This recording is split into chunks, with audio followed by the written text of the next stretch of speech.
from anything that might be fictional or any, so. She stood in front of the black and white photograph, eyes tracing the outlines of faces that once filled her childhood.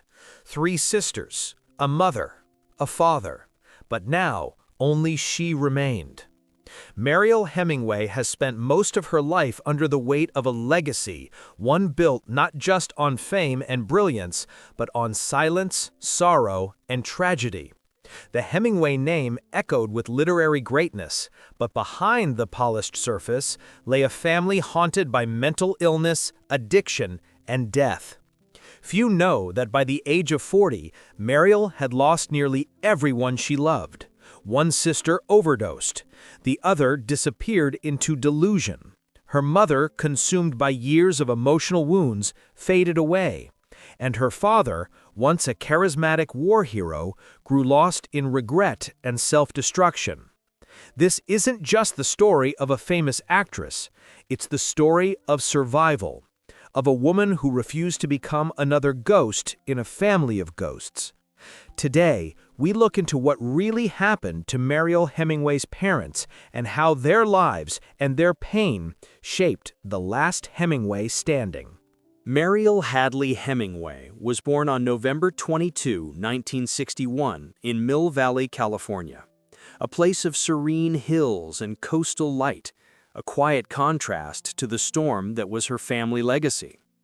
From the moment she entered the world, she was part of something bigger than herself, the Hemingway name. Her grandfather, Ernest Hemingway, had already become an American literary icon, larger than life and just as tragic. But Mariel never met him. He died by suicide 4 months before she was born. Growing up as the youngest of 3 daughters in the Hemingway household, Mariel witnessed dysfunction not from a distance, but at eye level. Her childhood wasn't filled with bedtime stories or family dinners. It was shadowed by alcohol-fueled arguments, secrets behind closed doors, and an unspoken understanding that something was always wrong even when everyone smiled. At just 14 years old, Mariel made her acting debut in Lipstick, 1976, a harrowing film about sexual assault, where she starred alongside her real-life sister, Margot. The performance was raw and unsettling, far too real for a teenager, but it marked the beginning of a remarkable career. 3 years later, she stunned audiences with her vulnerable portrayal of Tracy in Woody Allen's Manhattan, 1979, earning her an Academy Award nomination for Best Supporting Actress. It seemed as though Mariel was destined for the spotlight. But beneath the camera flashes and red carpets was a girl quietly unraveling. Fame didn't protect her from the implosion happening at home. Her sister Muffet struggled with schizophrenia, Margot battled addiction, and eventually died from a barbiturate overdose. Her parents' relationship grew toxic, soaked in alcohol and resentment, and Mariel, caught in the middle, learned to adapt, to smile through pain, to shrink into silence. Still, she kept working.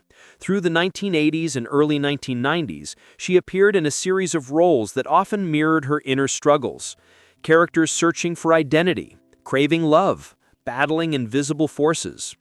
Off-screen, she dabbled in spiritual healing, natural health, and began a lifelong journey towards self-awareness. It wasn't until decades later that Mariel found the courage to speak openly about her family's mental health struggles.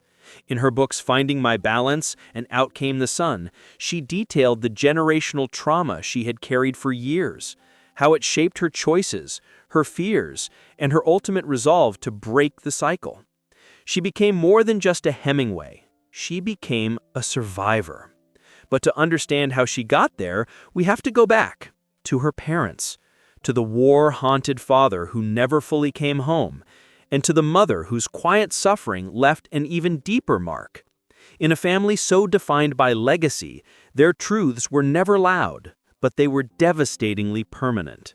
To understand the sorrow that shaped Mariel Hemingway, we must enter the world of her parents, Jack Hemingway and Byra Louise Puck Whittlesey, a couple who seemed, at first glance, mismatched but committed. Yet behind their smiles and family portraits was a bond forged less by love and more by survival.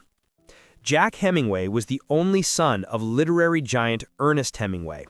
From a young age, Jack was pulled between two extremes: the intensity of a father who demanded greatness, and the weight of a name soaked in genius and violence. In World War II, Jack served with courage as a paratrooper and was later captured and held as a prisoner of war in Nazi Germany. His wartime journals would later become memoirs, but those pages couldn't capture the emotional damage he carried home. Returning from war, Jack tried to rebuild a life in peace. He wrote, fished, and eventually met Byra Louise, known as Puck, a vibrant, smart woman with an independent streak and a deeply rooted sense of loyalty. They married and moved to Idaho, where Jack hoped to escape his father's shadow. But pain doesn't disappear with geography. It lingers. Jack drank. A lot. Sometimes charming, sometimes cruel. His moods swung like a pendulum. His love for nature and storytelling made him fascinating, but the alcohol often turned him into a stranger. Puck, meanwhile, became the quiet pillar of the home. She rarely spoke out, rarely argued, and bore the burden of keeping the household from collapsing. Her strength was silence, but that silence came at a cost. They had 3 daughters, Muffet, Margot, and Mariel. The Hemingway girls grew up in a house where emotions were either volcanic or buried. Mariel, the youngest, watched and absorbed everything. She remembered nights when her father's voice echoed through the hall, slurred and angry. Days when her mother stared blankly through the window, lost in a place no one could reach. There were rare moments of tenderness. Jack, on a good day, would teach the girls how to fly fish, spinning stories about his father, Ernest. Puck would sometimes hum old jazz tunes while folding laundry, her face briefly lit by a memory from better times. But those moments were fleeting. The dominant feeling in the Hemingway household was unease. There was love, yes, but love wrapped in fear, resentment, and exhaustion. Mariel once described it as growing up in a beautiful house haunted by invisible things. Her parents weren't villains, but they were wounded, deeply, generationally, and those wounds bled into their children. As Muffet's mental illness progressed and Margot's addiction worsened, Puck withdrew further into herself. Jack kept drinking, sometimes writing, often escaping into fishing trips that lasted days. Mariel left behind, learned early how to hide her own pain. She became the peacekeeper, the invisible glue, but inside, she was cracking too. She never blamed them, even years later. She spoke of her parents with sorrow, not anger. She once said in an interview, they were doing the best they could with what they had, but it was clear they had very little left to give. One of Mariel's most painful memories was of a Sunday morning when she was 10. Her mother had burned the pancakes. Her father made a cruel joke. Her sister had a meltdown. And Mariel, standing in the kitchen, realized this wasn't a bad day. This was normal. From that moment, she began building emotional armor, one that would protect her in Hollywood, on magazine covers and under stage lights. But it couldn't protect her from what was coming. Because behind the cracks in the Hemingway family were deeper fractures, ones that would eventually take her parents away, not just in death, but in spirit, long before their bodies followed. By the late 1980s, the Hemingway household was no longer whole. The emotional decay that had chipped away at the family for decades was finally showing its physical toll. First, with Puck. Mariel's mother had always been quiet, withdrawn, and composed. But as the years passed, her silences deepened, her eyes dulled. Something inside her had long been fading, and no one in the family knew how to reach it. She was diagnosed with cancer, an illness that, in some cruel way, felt like the physical manifestation of a life lived in emotional shutdown. The cancer moved quickly, aggressively. Byra Louise "Puck" Whittlesey passed away in 1988, her body finally surrendering after years of quiet suffering. But for Mariel, the loss wasn't sudden. Her mother had been emotionally absent for most of her life, and yet death still carved out a space that no daughter could prepare for. Mariel remembered the last time they sat together in the living room. No dramatic speeches, no confessions, just her mother staring at the fireplace while Mariel watched, waiting for a moment of connection that never came. "I loved her," Mariel later said, "but I never really knew who she was. maybe she didn't either. Just 8 years later, another blow would come. In 1996, her sister Margot, model, actress, and Mariel's partner in early fame, was found dead in a Santa Monica apartment from a barbiturate overdose. Officially ruled a suicide, it mirrored the fate of their grandfather, Ernest Hemingway, decades earlier. And in a devastating twist, Margot died almost to the day of his anniversary. Jack Hemingway, their father, never recovered from that loss. Already aging, already weakened by years of alcoholism and physical ailments, Jack spiraled. He stopped writing. He stopped fishing. The once vibrant war veteran and writer became a man of long silences and slow movements. In 2000, just 4 years after Margot's death, Jack suffered a series of heart-related complications. He died at the 77 years. It wasn't a shocking death. There were no headlines or paparazzi photos, but for Mariel, it was the quiet ending to a relationship that had always been complicated, always fragile. She didn't cry at first. Instead, she felt an eerie stillness. "I lost him long before his heart stopped," she would later write. The deaths of her parents were not marked by cinematic drama, but by a slow erosion, a fading away of people who had long been shadows in her life. Puck, who withstood a storm she never named. Jack, who carried the ghosts of war, fame, and addiction. Their lives were never fully lived in peace, and their deaths were echoes of that unrest. But for Mariel, they weren't just stories of loss. They were warnings, signs of what might become of her if she didn't confront the pain that had shaped them all. And so, with both parents gone, Mariel Hemingway stood at a crossroads between the legacy of tragedy and the choice to forge a different path. The day her mother died, the world didn't stop. There were no camera crews outside the house, no headlines in the morning papers. It was a quiet Tuesday in 1988, and Byra Louise "Puck" Whittlesey passed away just as she had lived, silently, without ceremony. The funeral was held in Sun Valley, Idaho, where the Hemingway family had long tried to build a refuge from the legacy that haunted them.